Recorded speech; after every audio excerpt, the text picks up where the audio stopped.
A cada 2 anos, senhor presidente, a população brasileira é chamada às urnas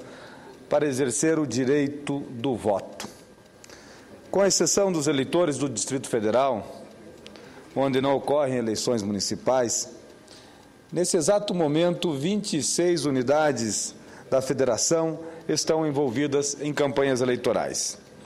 Sendo assim, entendendo que no exercício da democracia as eleições correspondem a uma parte fundamental do processo, pretendo vir a esta tribuna com a maior frequência possível ao longo deste período para debater, ponderar e refletir sobre este assunto.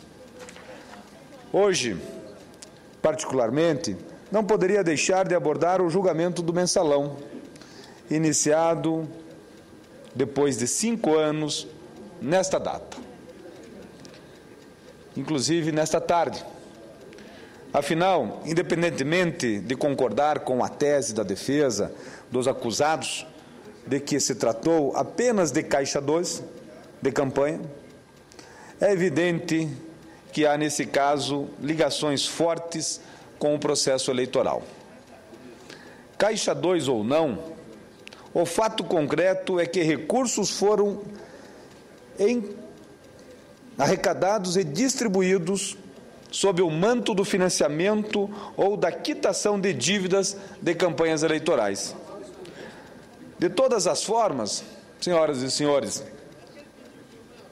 na minha avaliação, mais uma vez, os fatos demonstram a necessidade imperiosa de reformulação integral, senhor presidente, do nosso sistema de financiamento público, do nosso financiamento de campanha. Digo mais uma vez, pois quando da instalação da CPMI do Cachoeira, diante das relações indevidas de alguns políticos com o esquema criminoso daquela quadrilha, que em grande parte envolveu justamente o financiamento de campanhas políticas através de empresas fantasmas, vinha a esta tribuna defender o financiamento exclusivamente público de campanha. No episódio do Mensalão, novamente ficaram evidentes as relações espúrias mantidas entre o poder público e a iniciativa privada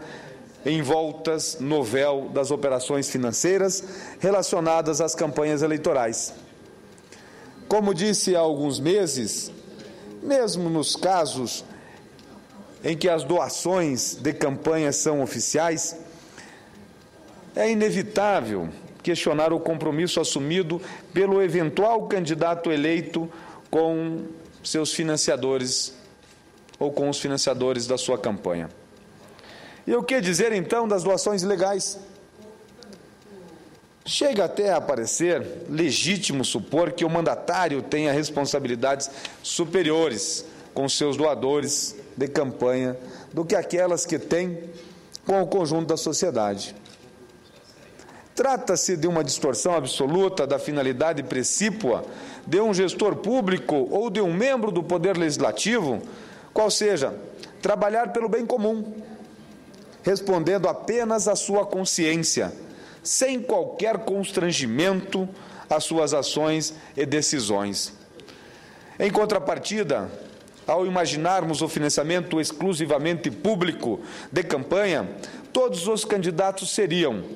desde o início do processo eleitoral, devedores exclusivos do povo brasileiro. As pressões e a defesa dos interesses seriam legítimos e equilibrados, podendo ser originados de qualquer segmento da sociedade, até porque todo e qualquer contribuinte ou consumidor seria credor de todas as campanhas vitoriosas do país. Não haveria, senhor presidente, portanto, nenhum constrangimento para que os detentores de mandato, em todas as esferas do poder, pudessem exercer na plenitude suas responsabilidades. Por vezes, algumas vozes contrárias à tese manifestam suas preocupações em relação ao financiamento público, alegando que ainda assim haveria o Caixa 2 de campanha. E teríamos recursos do erário sendo destinados a uma finalidade menos importante diante das outras demandas sociais. Assim, haveriam recursos públicos e privados no processo, ou seja, em campanhas eleitorais. Respondendo a estas afirmações, inicialmente cumpre ressaltar que o Caixa 2 de campanha já é ilegal e deve continuar sendo combatido de qualquer forma. Além disso, no que se refere às demais prioridades de investimentos do Estado, chego a afirmar que esta seria a mais barata e eficiente aplicação dos recursos públicos, com retorno extraordinário no maior comprometimento que teríamos dos políticos eleitos com esses temas. Repito, a dívida dos eleitos será com o povo e suas principais demandas. E ainda, senhoras e senhores senadores, com o financiamento público de campanha, todos os eleitores saberiam, desde o início do período eleitoral, o montante exato do recurso disponível para cada candidato e certamente facilitaria a fiscalização dos gastos de campanhas. Desta forma, ao contrário do que dizem os críticos, penso que, ao tornar exclusivamente público o financiamento eleitoral, fica ainda mais robusto os mecanismos de combate ao Caixa 2, que, repito, já se trata de uma prática fora da lei. Outros dizem que os recursos previstos nos projetos que dispõem sobre o financiamento público de campanha, que em geral determina R$ 7,00 por eleitor, seriam suficientes para a realização das campanhas. E, nesse caso, me parece, senhor presidente, que o adequado seria repassar o formato atual das campanhas,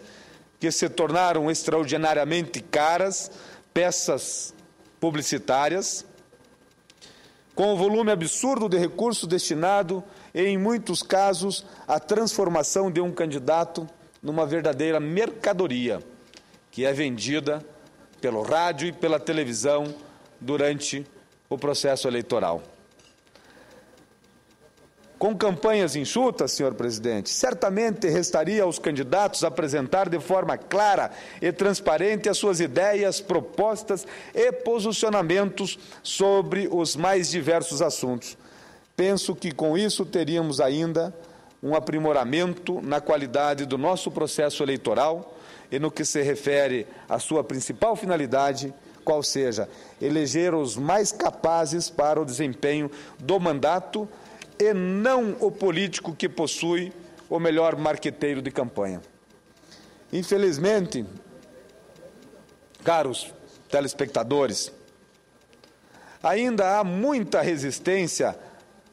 a sequer discutir a matéria por parte considerável do nosso parlamento. E sendo assim, considerando que as dificuldades para tratar diretamente do assunto existem,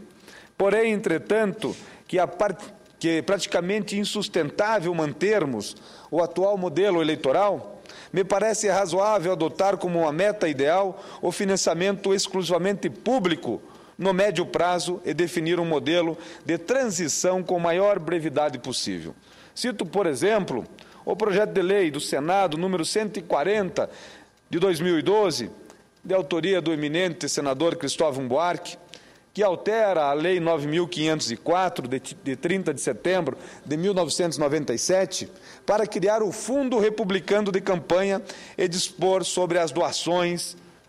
e contribuições de pessoas físicas e jurídicas para as campanhas eleitorais, que tramita na Comissão de Assuntos Econômicos. Tenho a honra, senhor presidente, e a missão de relatar a matéria e pretendo, em conjunto com o autor do projeto, construir a partir da ideia original original um instrumento normativo capaz de apresentar-se como uma efetiva opção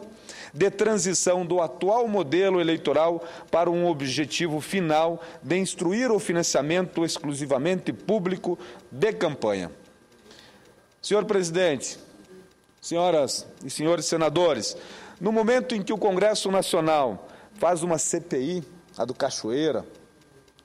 e que o Supremo Tribunal Federal começa a votar o mensalão, penso que é fundamental, além